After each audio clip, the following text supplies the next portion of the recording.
Dear students, under basis of classification, we have completed levels of organization, symmetry, triploblastic and triploblastic organization, and coelom. Let's move on to the next basis of classification, segmentation. Segmentation. Consider the human body. The human body has a vertebral column, isn't it? The vertebral column is divided into 33 vertebrae. You know this, isn't it? You also know that the spinal cord passes through the vertebral column. Do you know that at each vertebra, the spinal cord releases a pair of spinal nerves? Why are there so many segments of the vertebral column, and why is the spinal cord releasing spinal nerves at each stage like that? Because it makes it more efficient to cover all the areas for innervation properly. Also, the vertebral column being divided into many vertebrae enables better flexibility and movement. It becomes more efficient. This feature is known as segmentation, division of the body into many segments. Each of this segment is known as a metamer, very prominently seen in phylum Annelida. Annelida itself means segmented body. Segmentation slash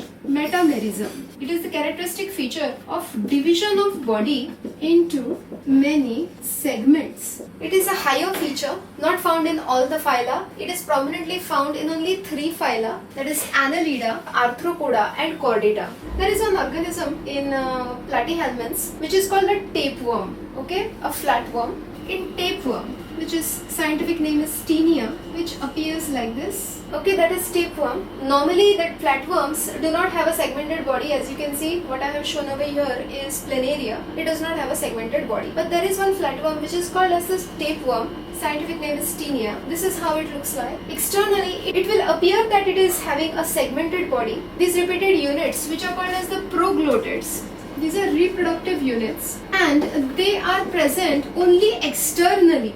They are present only externally, and they are meant for reproduction. They will just detach from the main parent body and give rise to new individuals. These segments are only external, not internal. Internally, there will be still one unsegmented worm. It shows segmentation but only externally. In Askelman, segmentation is absent. Segmentation is very prominently seen in phylum Annelida, and this segmentation is going to be present both externally as well as internally. Okay, there will be a repetition of the blood vessels, the nerves, the excretory units. In each of this segment, these things will be repeated. The segmentation is both external as well as internal in phylum Annelida, and also in Arthropoda as well as Chordata. So 2 types of segmentations are being found here. In case of the tapeworm, this segmentation is called as pseudo-segmentation.